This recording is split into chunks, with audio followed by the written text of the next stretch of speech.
Alright, so just for fun, I'm going to do a character development. Just a quick, not go into a ton of detail. So I was born in Idaho, and I grew up my first 6 or 7 years on a farm. And by the time I was like 5, I was helping my dad irrigate the fields and shit and stuff, and living on the farm and shit, right? And then my parents divorced before I can even remember, and then my dad remarried when I was like 7. Then we moved to a bigger town in Idaho, that because when we lived on the farm, our nearest neighbor was like 3 miles away or something. So then we moved into a bigger town. It was still a town, but it was bigger. And then so anyways, so I moved into this town. And then during all this time, my mom and my dad were battling. We're in a court battle over custody of me and my brother. And by this time, I had 2 more stepbrothers and a stepsister, so shit's already getting all crazy and complicated. And as far back as I can remember, we always moved. I probably averaged like moving once every year and a half or 2 years. And it was because a lot of it had to do with my parents, fucking whatever. They're all their insane shit. I don't even care what that was about. So anyways, but one of the things about all this living in Idaho, I snow skied a lot. And that was kind of one cool thing where it was like, we were snow skiing constantly. Every day, every single day that we had off, we would go snow skiing. So we were all obsessed with snow skiing. My dad got us into that. So I started getting pretty good at snow skiing because my dad he bought all this shit and paid for everything, and then he would drag our asses up to the mountain whether we wanted to go or not.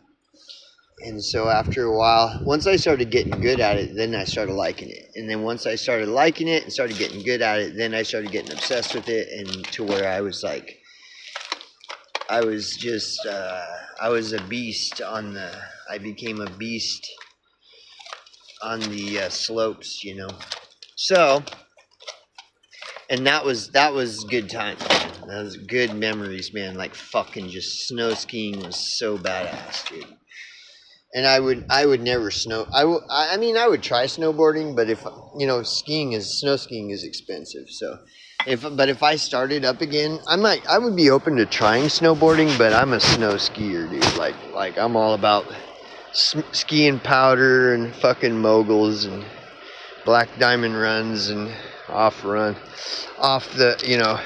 beaten path shit. So, but it's an expensive thing. So when all growing up, but I was constantly moving.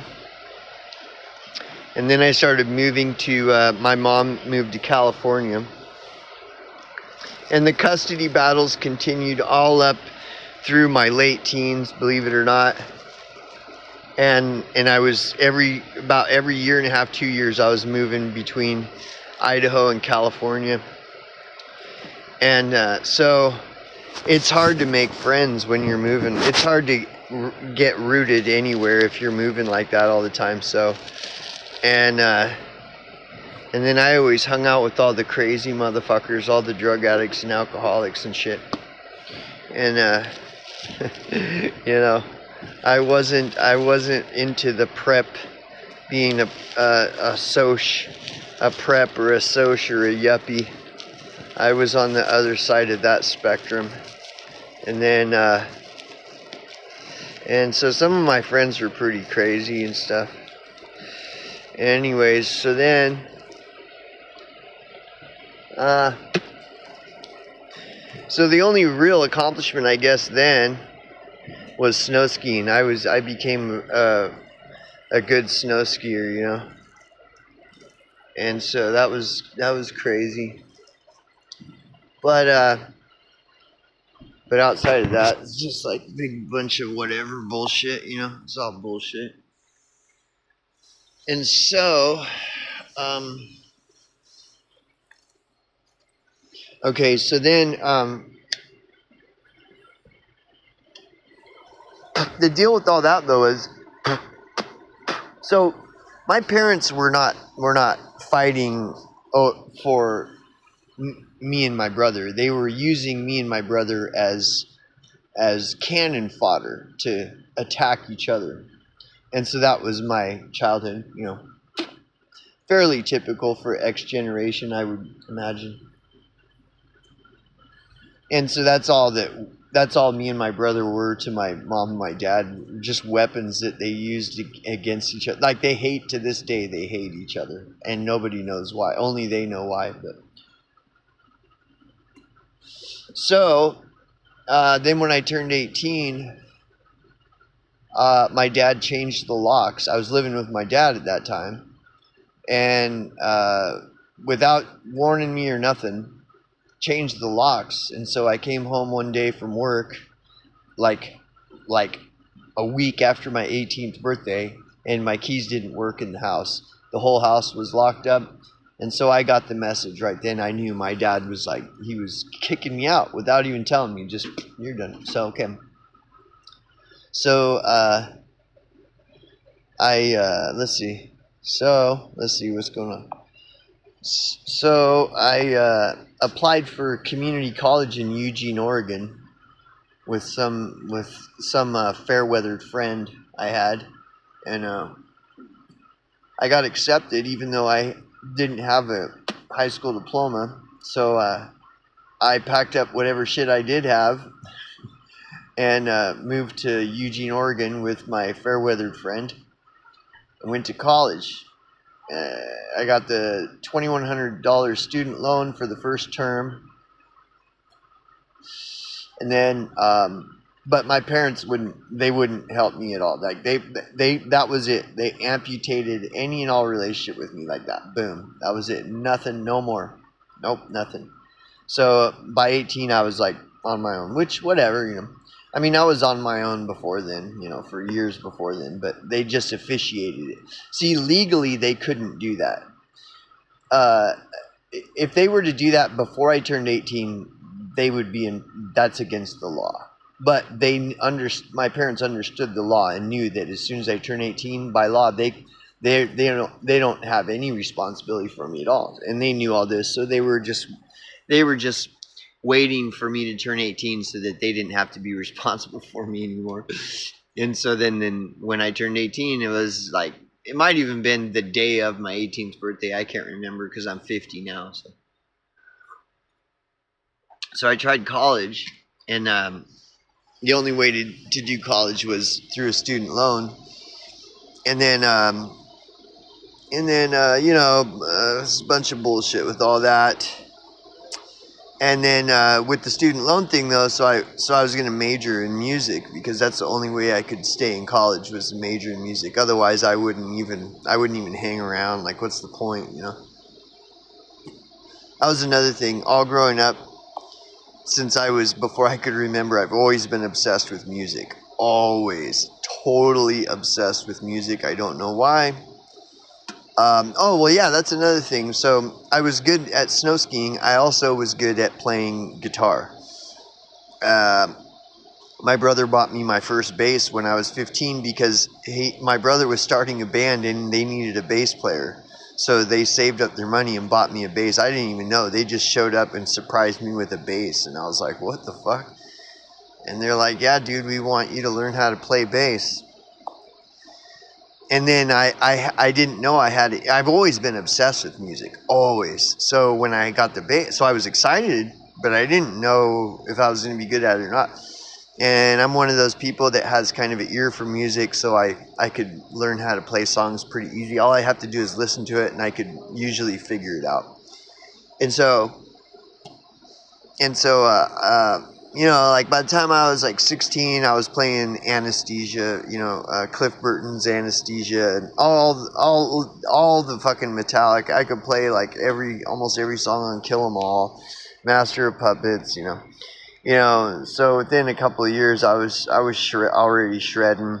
Then I discovered Primus, and I started learning Primus songs and blah blah blah. You know how that goes, all that stuff. So I'd always been obsessed with my obsession got even worse. So I was like really obsessed with playing bass, and I wanted to be the best bass player in the world, kind of thing. But anyway, so I got good at playing bass, and I got good at snow skiing, but outside of that, whatever.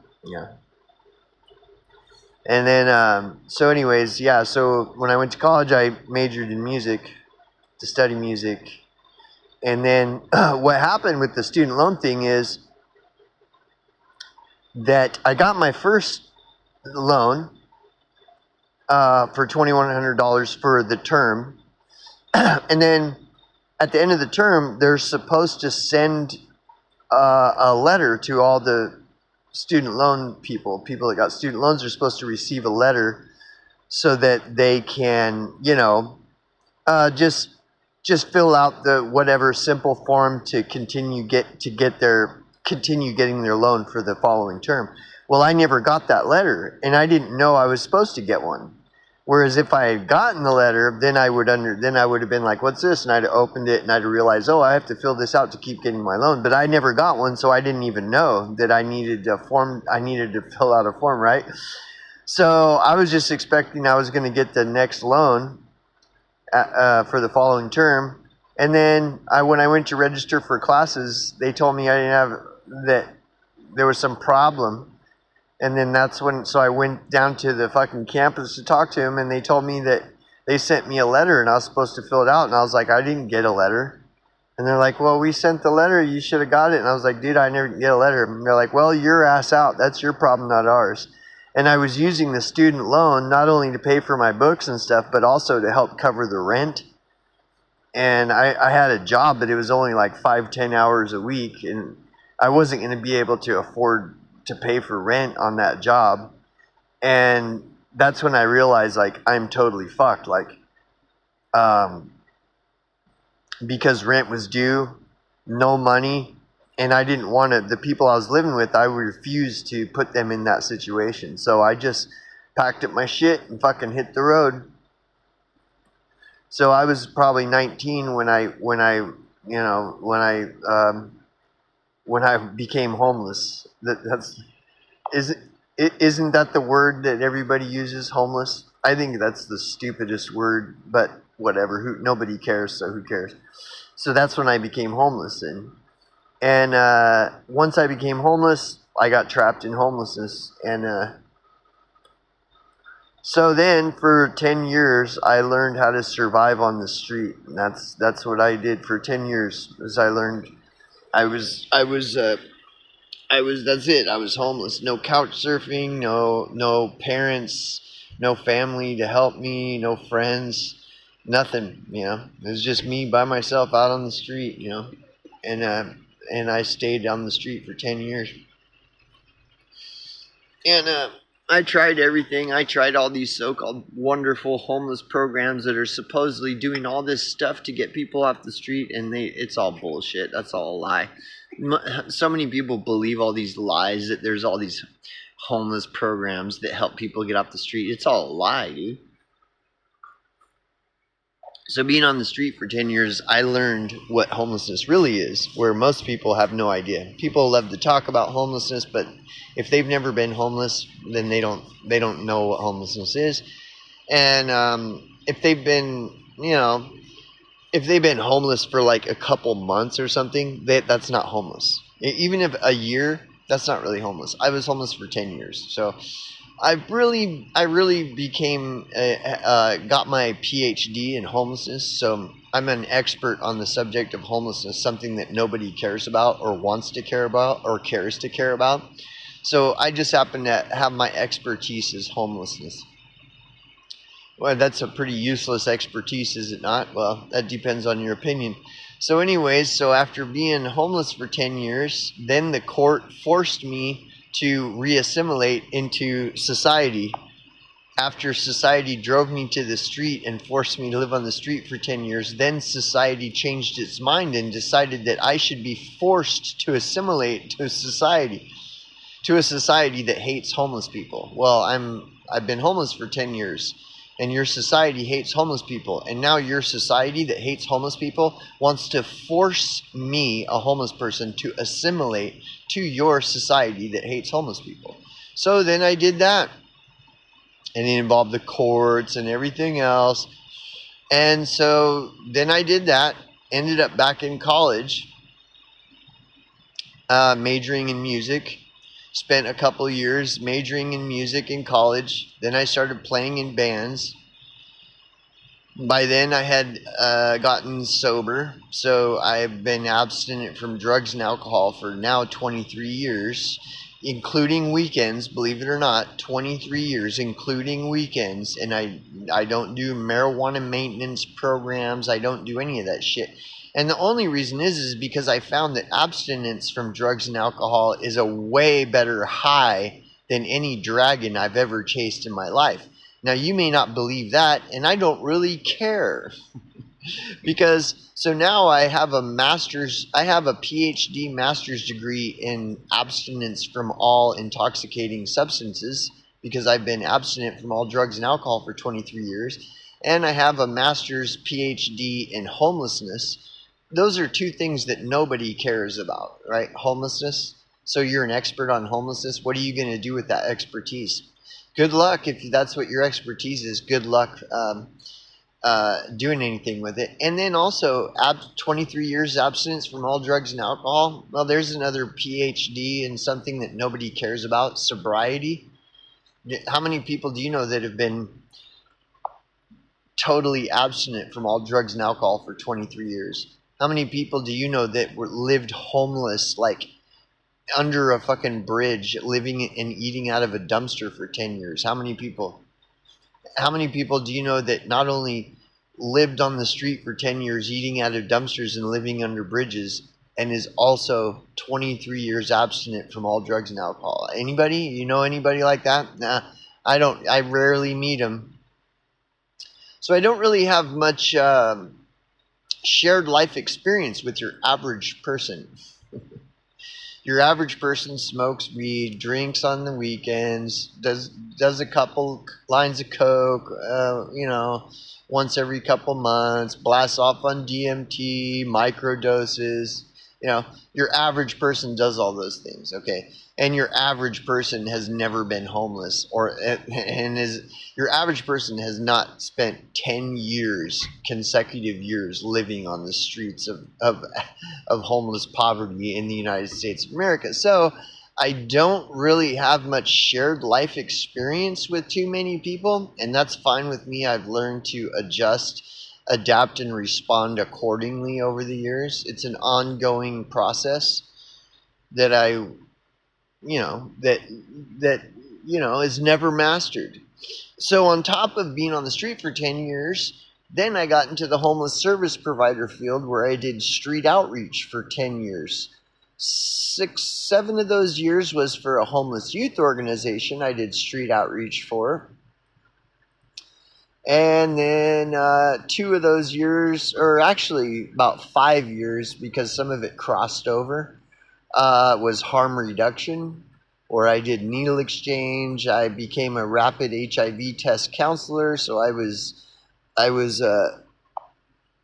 doing rapid HIV test counseling on the street. So while I was on the street doing street outreach, I would do needle exchange and hand out new needles to IV drug users, and any of them that wanted a 20-minute HIV test, I could run the controls and do the 20-minute counseling piece and give them their HIV results in 20 minutes. So So I did that for years. I also became a rapid Hep C test counselor and a tested rapid, or no, those were not rapid tests, but tested for chlamydia and gonorrhea. And so, like, once a week for like 2 years, I would test high school students for chlamydia and gonorrhea and provide information and condoms and lube and do testing for HIV, Hep C, chlamydia, and gonorrhea. So I did that for the HIV thing. I did for more years, but then the rapid Hep C test came out, and so I started doing those. And then we started doing the chlamydia and gonorrhea as well, and started doing outreach at high schools to inform youngsters about because youngsters are fucking in high school and they're getting chlamydia and gonorrhea and shit, and so they want to get tested and they want condoms and they want lube and information and stuff and how to prevent pregnancies. Some of these youngsters, they want to fuck but they don't want kids. So I did all that for about 10 years, including needle exchange and everything else. And I became one of the best in the field. Like, street outreach was my thing. So now, and I got trained by, believe it or not, there are leading experts in the field of homeless service provider, the homeless service provider field. There actually are leading experts, and there are best practices approaches. Now, generally, your organizations are at least 10 years behind on best practices approaches. So I got cursed by getting trained by leading experts in the field, which was a very rare opportunity that I was lucky in getting that training, and learn best practices approaches. Also, doing the rapid HIV test counseling is another form of training on best practices approaches. And this is all like super complex shit. It is not something that I can just explain in 5, 10, 15 minutes. It's like harm reduction and person-centered counseling. These are all like things that require a lot of training and et cetera, et cetera. So I became so not only did I experience 10 years of living under bridges and eating out of dumpsters, I also got 10 years of field experience, field training by leading experts in the field, and all like research, field experience, et cetera, 10 years of all that. So that's like fucking, and so I've got well beyond a PhD master's degree in the streets of homelessness and everything, the ins and outs, ups and downs and backwards and forwards of homeless, everything homeless. I am cursed with a PhD and beyond in the subject of homelessness in America. So, and and then on top of all this, I have played in many bands, and I have played with these are bands that a lot of people wouldn't know, but if you know who they are, you'll be like, no way. Okay, like the Murder Junkies. I played shows with Gigi Allen's band, the Murder Junkies. I've played shows with pioneers in metal, bands that started subgenres of metal, like you can look up the Murder Junkies and it'll show up on Wikipedia and it'll tell you all kinds of shit on Wikipedia. You can look up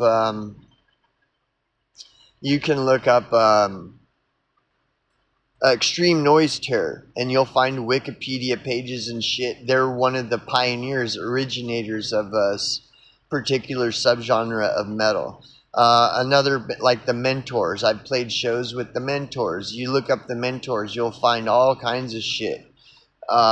These guys, they pioneered like subgenres of metal. Like, they are fucking legends. But if you don't know, if you're not really in the know, then you're not going to know who the Mentors are and the Murder Junkies and who the Extreme Noise Terror. But if you research them online, like, they're fucking legends, dude. They're fucking like, I played shows with bands like High on Fire. High on Fire won a Grammy in 2018 for best heavy metal album of 2018. I played shows with them. I've met them, and I played shows with Anal Cunt. Again, another band you may not know, but if you look them up, they're legends. Anal Cunt, and so I played in a ton of bands. And then in the underground music scene, one thing people don't know about the underground music scene is, dude, there's so many bands in the underground music scene that are far better than like 80% of mainstream music. I did that for 10 years. I played in fucking like probably 10 bands or something. I played, a lot of shows with like Anal Cunt and bands like Anal Cunt and Extreme Noise Terror and Murder Junkies and Extreme Noise Terror and Call the Paramedics, like tons of shit. I've done tons of shit like this, right? And started my own band. I have two bands I started. One of them is my band. I wrote all the songs.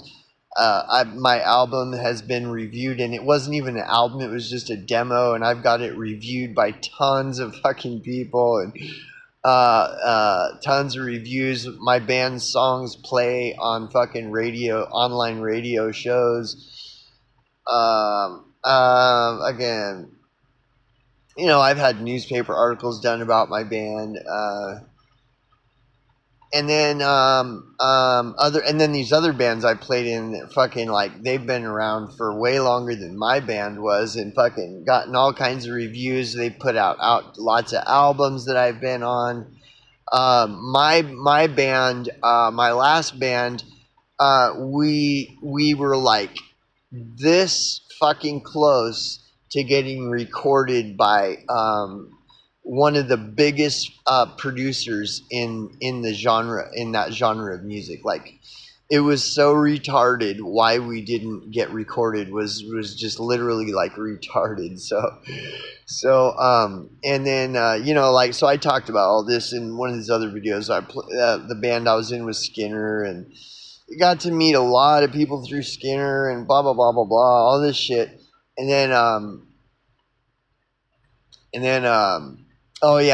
I did a Liquid Light show for the operation. The Liquid Light show operation is called Mad Alchemy Light Show, and we did light shows at the Fillmore in San Francisco for temples.